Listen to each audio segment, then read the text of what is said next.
Hey y'all, Happy New Year's to everybody. Let's start 2023 off by making some Louisiana Creole seasoned fried chicken and 3 Cajun side fixins. So let's get started. Our first side fixin is vanilla and honey butter biscuits. So into a bowl, we add some soft winter wheat self-rising flour. I'm using White Lily, but there are a number of brands to choose from. Add some granulated cane sugar,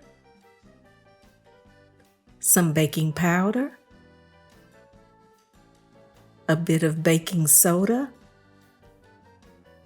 some table salt, and cornstarch.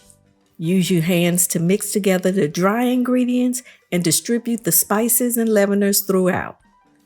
Next, we add some cold shortening that has been cubed. Use your hands to mix the shortening into the flour until the flour resembles pebbled grain. Now you need to make sure that your shortening is cold. Once you have your flour and shortening mixed, make a well in the flour and add some very cold, straight out of the refrigerator, full-fat buttermilk.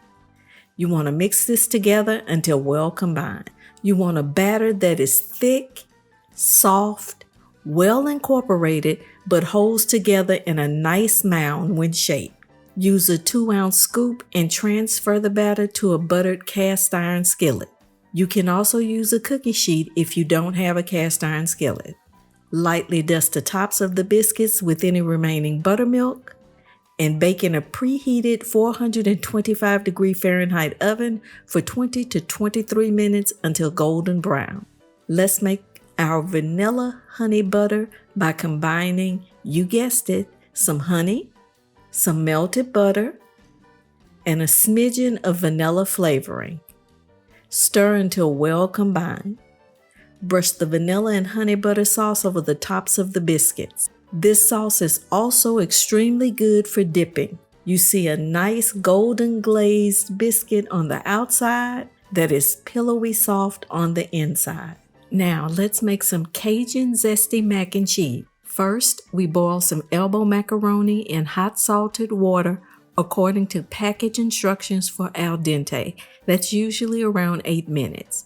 Drain the macaroni and stir in 1 tablespoon of salted butter and some ground white pepper. Mix the butter and pepper into the macaroni. Then we're going to shred some habanero cheddar cheese and some medium sharp white cheddar cheese and set the cheese aside.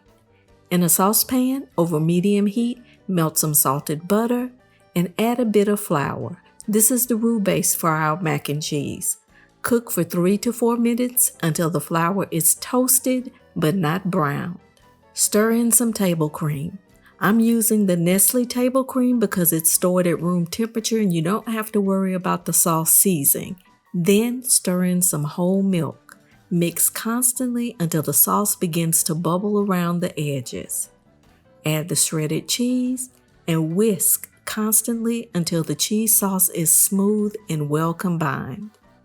Turn off the heat and stir in the macaroni.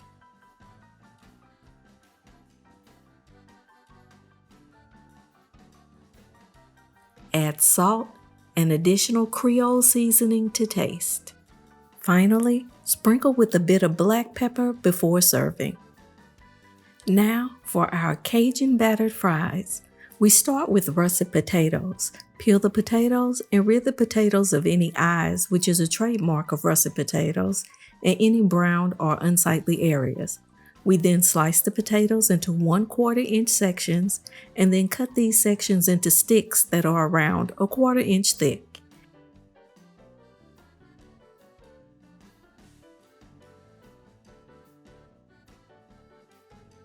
Wash them vigorously in ice cold water to remove the starch.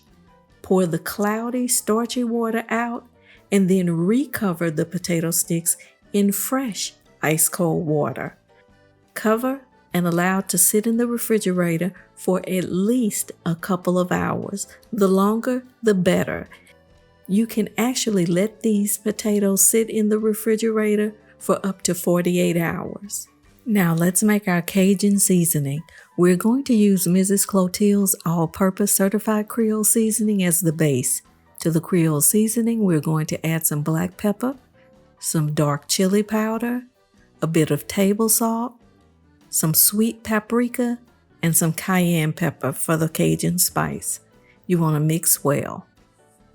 We make our batter by combining some self-rising flour and a bit of our Cajun seasoning that we just made. Then add some sparkling water. And mix together until a thick, smooth batter similar to pancake batter forms. There is something about sparkling water that makes the fries better, so try not to substitute the sparkling water for regular or still water if at all possible.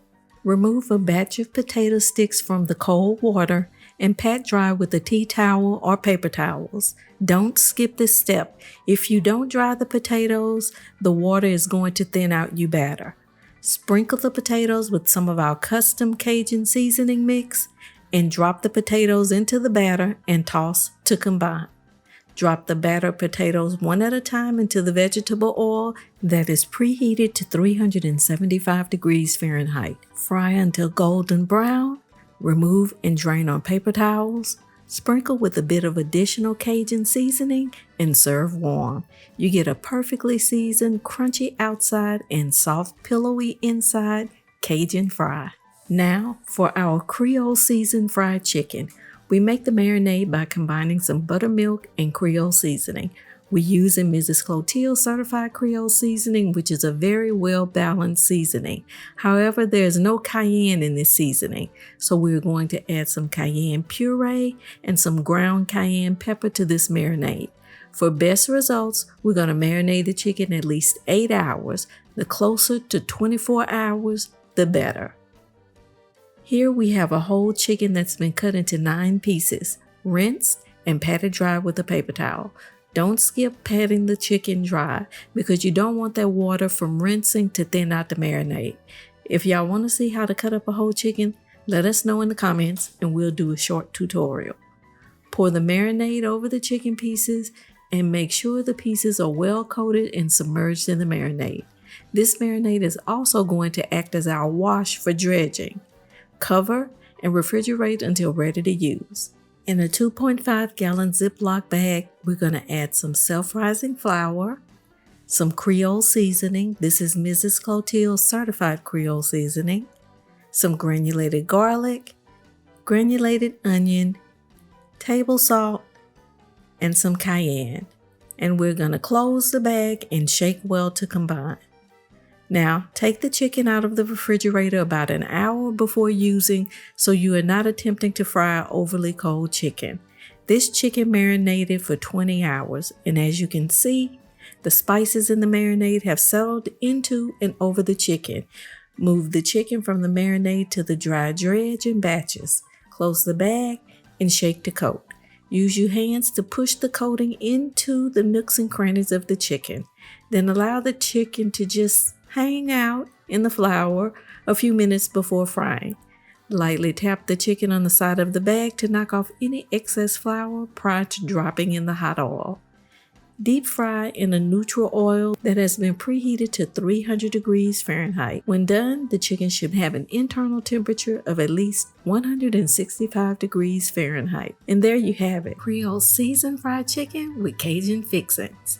Ingredients, measurements, and links to seasonings are located in the description box. Don't forget to subscribe, like, and activate the notification bell. And remember, when you mix a little bit of Creole with a little bit of Cajun, that's good eating. See y'all next go around.